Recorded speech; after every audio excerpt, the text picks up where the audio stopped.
Hello everyone, how are you? So today we are going to discuss one of the most interesting topic of class 11 based on Newton's third law of motion, and it is horse cart problem. So before that we'll also see how we'll work, how we'll run, and we'll also discuss some higher order thinkings, and finally we'll discuss the apparent weight of a man inside a lift, right? So let us start our today's wonderful session. So the thing is that horse is running. क्या उसको physics पता है? I think your answer is no, but we'll discuss, we'll see. इसको physics आता है और that's why so first year run कर रहा है. So we'll discuss the physics behind it. ए घुड़े चुप हो जा, फिर भी वो रन कर रहे मीन्स एंड यू सी जो एंगल बना रहे ना, क्यों इतना एंगल बना रहे, कितना डिग्री एंगल बनाने से कितना फास्ट मूव होगा, everything will be discussed in today's class. So before that preliminary discussion कर लेते कि हम जब चलते हैं ना, whenever we work, हम बहुत प्राउडली कहते कि हाँ मैं तो मेरा फोर्स से चल रहा हूं, लेकिन you are not working with your own force. Shocked हो गया ना? Yes, you are not working on your own force. यही मैं डिस्कस करने वाला हूं आज. हम जो चलते हैं ना, हम हमारा फोर्स से नहीं, बिल्कुल नहीं हमारा फोर्स से नहीं चल रहे, ये तो किसी का दया है और इसीलिए हम चल रहे, समझा ना? तो ये जो महाशय, ये जो रन कर रहे और ये जो चल रहे, तो ये दोनों में फिजिक्स ही अप्लाई हो रहा है. और फिजिक्स के लिए ही यहां पर फिजिक्स आएगा. जो this person is working, then it is not because of his own force. क्या हमें पता है कि हम हमारा अपना फोर्स से नहीं चल रहे, बिकॉज ऑफ अनदर फोर्स, और वही डिस्कस करने जा रहे. So try to understand everything in details. So whenever a person is working, try to understand. See,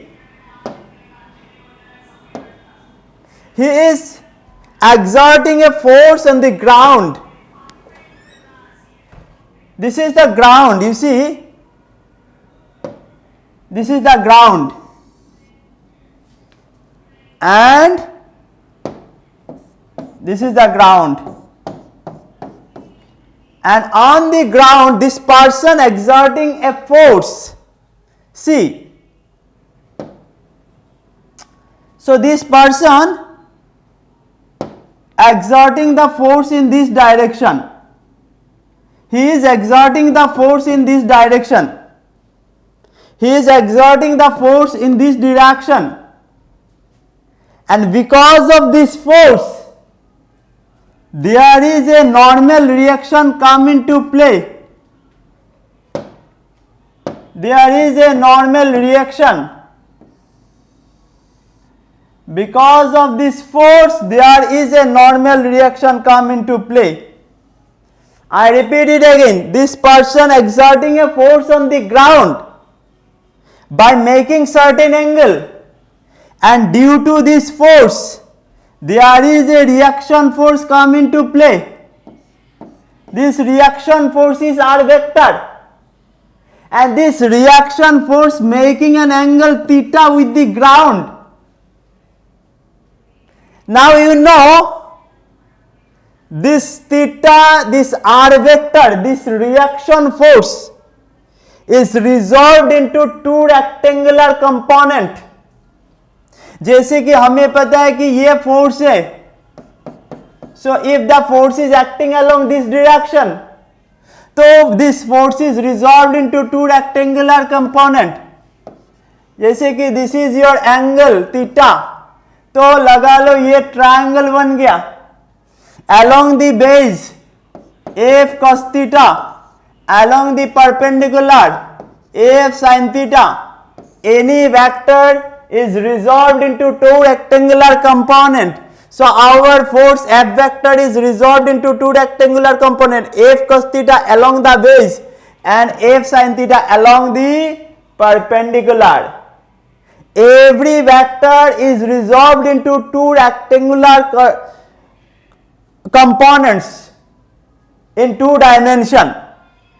तो ये जो r vector है, this r vector is resolved into two rectangular component. अब हो गया यू सी, ये हो गया क्या, r cos थीटा, और ये डायरेक्शन में क्या आएगा, r sin theta, right. r cos theta and r sin theta, because ये तो ट्रायंगल बन जाएंगे ना, तो ये बेस होगा along the direction of base r cos theta component and along the perpendicular it is r sin theta component. So how many components are there? Two component, r cos theta and r sin theta. I repeat it again. जब person ने force दिया on the ground, force क्या था, r vector, and this r vector, sorry force क्या था, f vector. This f vector के लिए to every action there is equal and opposite reaction. तो f वेक्टर का अपोजिट डायरेक्शन में क्या आया, ये r वेक्टर, और ये r वेक्टर रिजॉल्व हो गया two rectangular component r cos theta and r sin theta.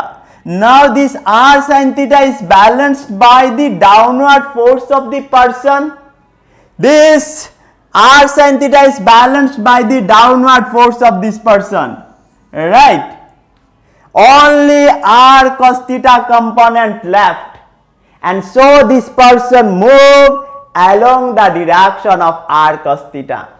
That is the person, this person is not moving along the direction of his force, क्योंकि उन्होंने तो फोर्स यहाँ पर दिया ग्राउंड में ना.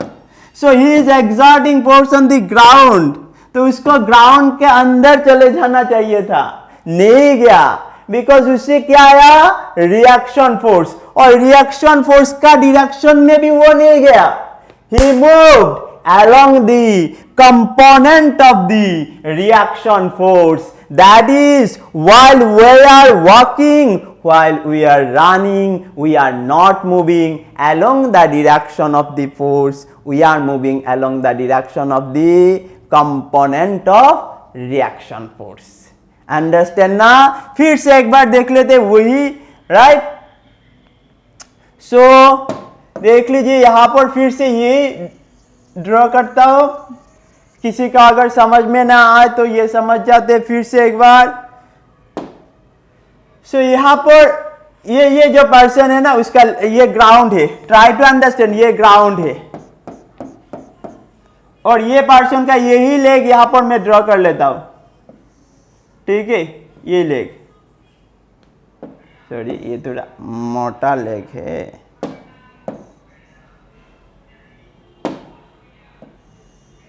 हाँ, अभी ये पैर है, तो ऐसा मूव कर रहे. So while he is moving, see he is making certain angle at the ground.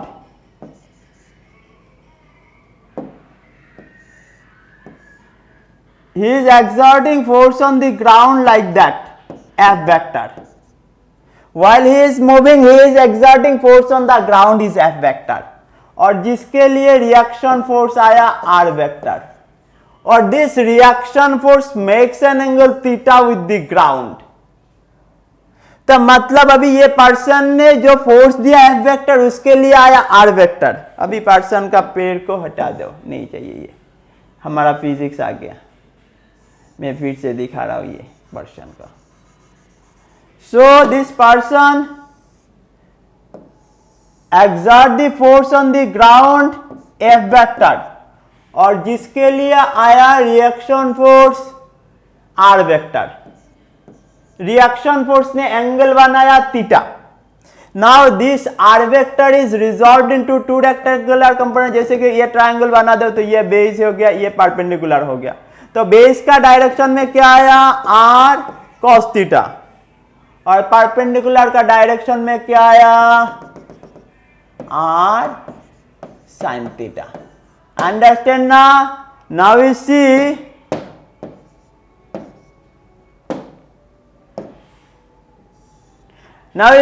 R sin theta is balanced by the weight of the person, right?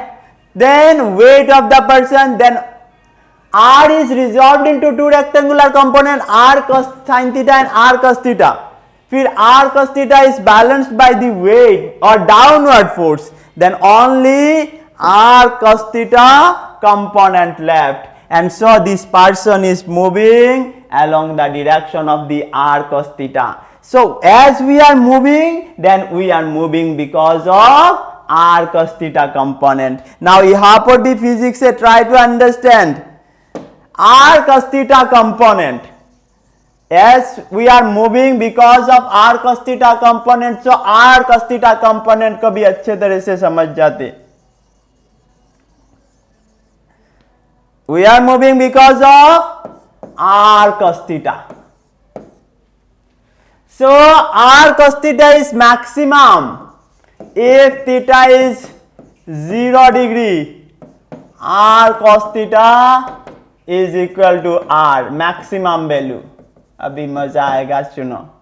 If theta is equal to 90 degree, R cos theta equal to 0, क्योंकि cos 90 is 0। अब ये पहले समझ जाते। If we stand like that, ऐसा ऐसा, now the thing is that I'm exerting force on the ground, and ground applying a reaction force, and the angle between the reaction force and the ground is what? 90 degree. And as the reaction force making an angle 90 degree with the ground, so R cos theta component is 0, and that's why I'm not moving in forward direction. I'm not moving in forward direction, right now. तो अभी किसी ने सोच लिया ठीक है, तो ज्यादा डिस्टेंस ट्रैवल करने के लिए 0 डिग्री बना देते, और 0 डिग्री बन के ऐसा ग्राउंड में ऐसा हो गया। तो ये भी होने से नहीं चलेगा, क्योंकि तब क्या फ्रिक्शनल फोर्स इतना ज्यादा आ जाएगा ना, और चलने के लिए कुछ नहीं बचेगा। So the thing is that if we want to move faster, क्या करना पड़ेगा? 90 डिग्री से स्मॉलर एंगल, मतलब smaller if the value of theta is less. ये तो समझ में आएगा कि 90 डिग्री से जितना भी स्मॉलर वैल्यू आएगा उतना ही R cos theta component ज्यादा होगा। R cos theta component will increase as the value of theta will decrease, और इसीलिए हम जब चलते हैं ना तो ये 90 डिग्री बनाया नहीं बेचारा ने, ये एंगल का छोटा किया, और भी रन करने के लिए और भी एंगल छोटा करो, और फास्ट मूव करने के लिए और भी एंगल छोटा करो, और फास्ट मूव करने के लिए और भी एंगल छोटा करो, और भी फास्ट मूव करने के लिए और भी छोटा करो, लेकिन ज्यादा नहीं करना। So the thing is that as the value of theta decreases, R cos theta component increases, इसीलिए रन करने के लिए लोग ऐसा हो जाते हैं। तो एंगल जितना भी स्मॉल होगा उतना फर्स्ट क्या मूव करेगा, राइट ना? समझ में आया? तब जब चलना है ना तब भी फिजिक्स, लेकिन जब रास्ते में चलते हो ना इतना फिजिक्स सोचना नहीं, बाद में कुछ हो जाएगा। तो ये जस्ट मैं समझाया कि हाँ हम जब चलते हैं तब भी फिजिक्स ही अप्लाई होते, राइट? और हम जब रन करते then also there is physics. अब चलते हैं कि ये हॉर्स को भी फिजिक्स आता है। तो देखो how this horse applying physics. So the thing is that, इसका ये देखो, पहले ये दिखा देता हूं कि ये जो हॉर्स महाशय ये जो दौड़ रहे हैं ना, तो ये बार बार मैं एक ही चीज समझा रहा हूं कि इसका एंगल जो है ना ये स्मॉलर कर रहे हैं, और स्मॉलर एंगल होने से वो फर्स्ट जाएगा। सो इसको फिजिक्स आता है। मैं क्यों बोल रहा हूं, क्योंकि ये अगर ये सीधा रखता ना 90 डिग्री तो ये चल ही नहीं पाता। तो ये क्या करते, स्मॉलर एंगल टर्न करते। तो जितना स्मॉलर एंगल ग्राउंड के साथ होगा ना, उतना ही आर कॉस थीटा कंपोनेंट का वैल्यू ज्यादा होगा, और आर कॉस थीटा कंपोनेंट का वैल्यू ज्यादा हुआ तो ये तो फर्स्ट मूव करेगा, राइट ना। So it will move first only when r cos theta component will have a larger value, and r cos theta component का तो लार्ज वैल्यू तब होगा ना जब थीटा का वैल्यू डिक्रीज होगा। So as the value of theta decreases, r cos theta increases, and so it will move first. Understand ना? तो चलो done done done done done done done done done done. हाँ, तो ये horse cart problem समझते हैं। तो ये तो फिलहाल अभी 90 डिग्री बना हुआ है क्योंकि वो रेस्ट में है, तो ये खड़ा हुआ है। ये हॉर्स है, ये कार्ट है। तो जिसको भी समझ में नहीं आता वो नोट कर लो, इसका नाम है कार्ट, हाँ, और ये क्या है, हॉर्स है, हाँ। सो ओके, चलो ये हॉर्स कार्ट को समझते हैं अच्छे तरह से। इसको फिजिक्स में समझाने के लिए मैं ऐसा करता हूं, चलो ये ग्राउंड है, ठीक है, ट्राई टू अंडरस्टैंड, अच्छे तरह से समझना है। ये ग्राउंड है, राइट। तो ये ग्राउंड में ये हॉर्स, एक पॉइंट ऑब्जेक्ट दे देता हूं, यही हॉर्स है, लग नहीं रहा ना, हाँ, इसको centre of mass of the horse मान लेता हूं। सो यही हॉर्स यहां पर है। तो हॉर्स का क्या कर रहे कि ये हॉर्स है और ये कार्ट है। अच्छा चलो, तो हॉर्स ने क्या किया, ये फोर्स दिया, टाँग करके ग्राउंड में एक फोर्स दिया, राइट। हॉर्स ने ग्राउंड को फोर्स दिया। तो ऐसे ही देते, इतना ज्यादा मत करो, इतना ही रखो।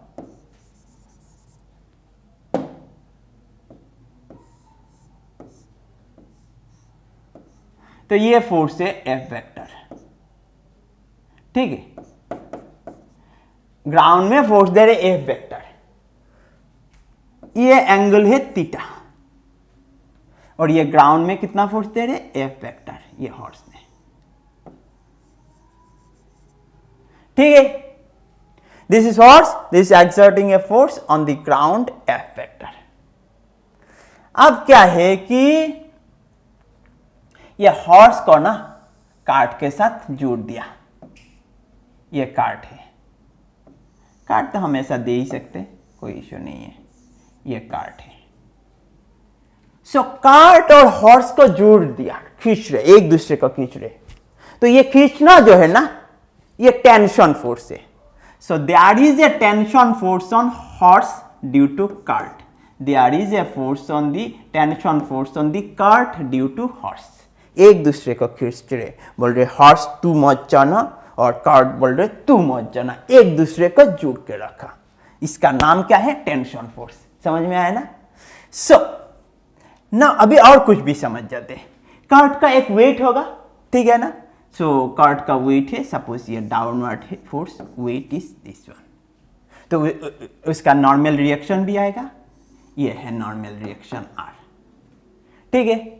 या आर और W1 और R1 दे देते हैं। Try to understand. कार्ट का ऊपर वेट क्या है, W1, नॉर्मल रिएक्शन क्या है, R1, ठीक है। और है कि इसका बाद में देते, कोई इश्यू नहीं है, लिटिल थोड़ा देर बाद देते, कोई इश्यू नहीं है, इतना जल्दीबाजी नहीं करना, धीरे धीरे समझते हैं। अभी ये हॉर्स भी ऐसे ही बेचारा, ये कंडीशन दिखाते हैं। तो हॉर्स का भी वेट होगा डाउनवर्ड, और नॉर्मल रिएक्शन आ गया आर, ऊपर की तरफ। अभी ये जो सिस्टम बन गया ना, ये सिस्टम क्या है, इक्विलिब्रियम में है।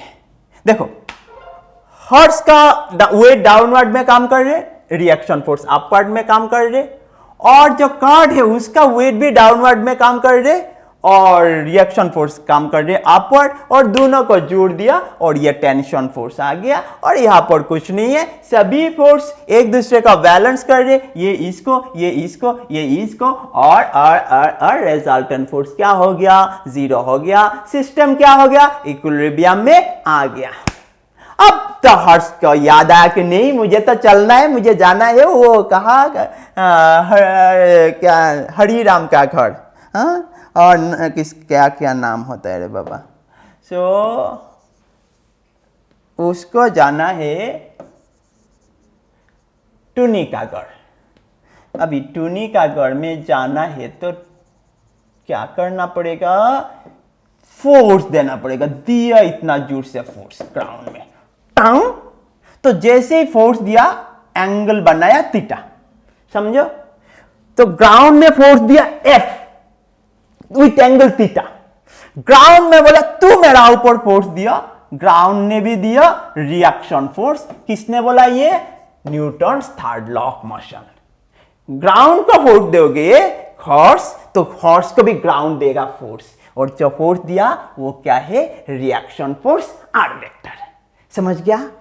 और ये रिएक्शन फोर्स जो है आर वेक्टर ना, तो रिएक्शन फोर्स इस डायरेक्शन में हुआ।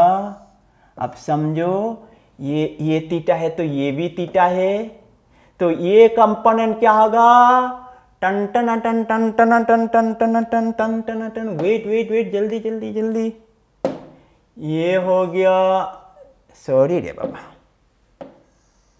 ये हो गया तुम्हारा बेस है, ये आर कॉस थीटा, और ये क्या हो गया, are sine theta.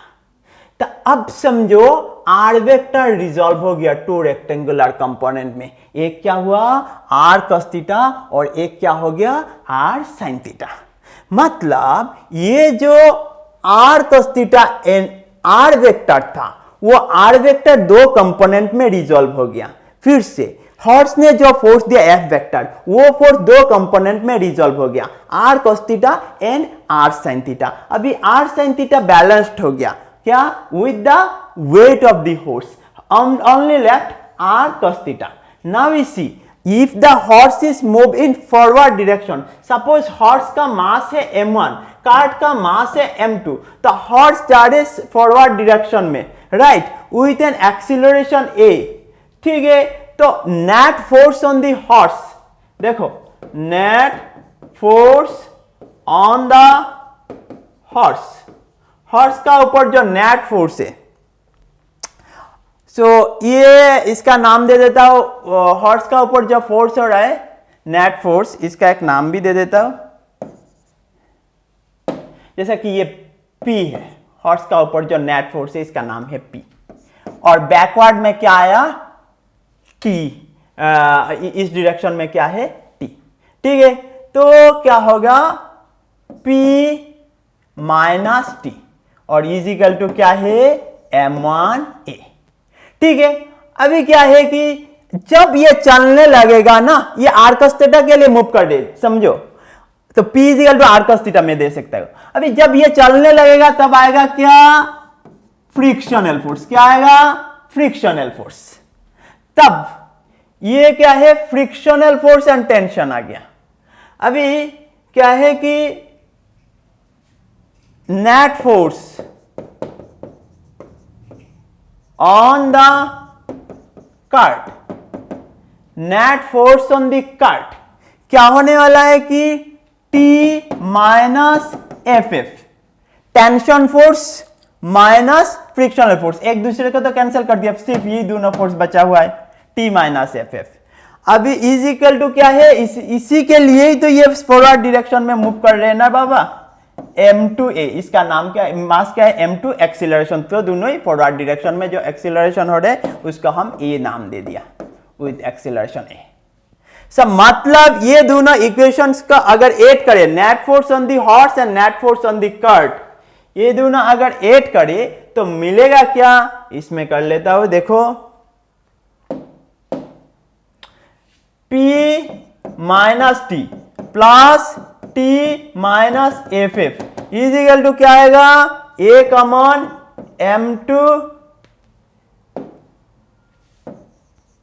M2 plus M1। समझ में आया ना।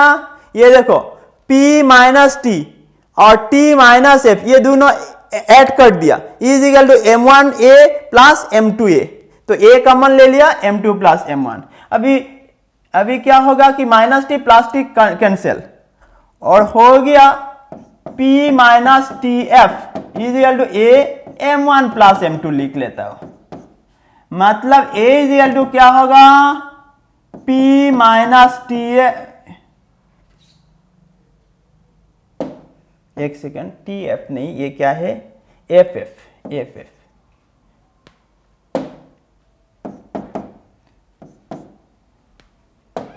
P minus F F divided by क्या है, M1 प्लस M2। मतलब ये जो आया एक्सीलरेशन का एक्सप्रेशन,